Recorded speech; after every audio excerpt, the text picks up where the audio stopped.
नाजरीन अस्सलाम वालेकुम। IND टुडे न्यूज़ में आपका खैर मकदम करते हैं। आइए देखते हैं ये तफसीलात।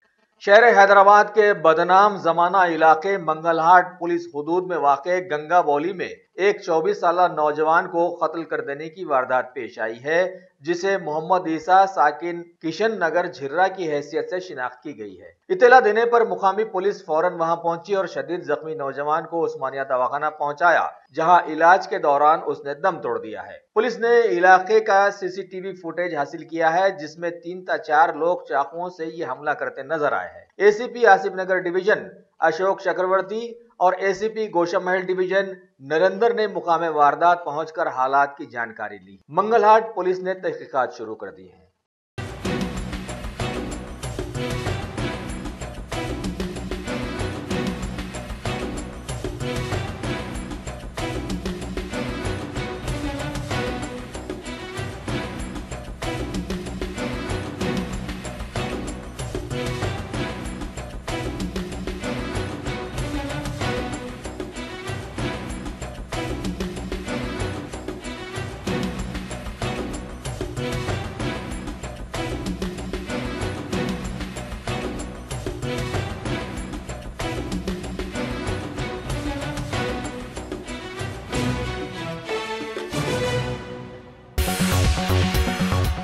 अगर आपने हमारे चैनल को सब्सक्राइब नहीं किया है तो आपको यहाँ सब्सक्राइब बटन दिख रहा है, उसे क्लिक करिए और सब्सक्राइब कीजिए और साथ ही साथ बेल आइकॉन को भी क्लिक करिएगा, जिससे कि आपको ताज़ा अपडेट मिलते रहें।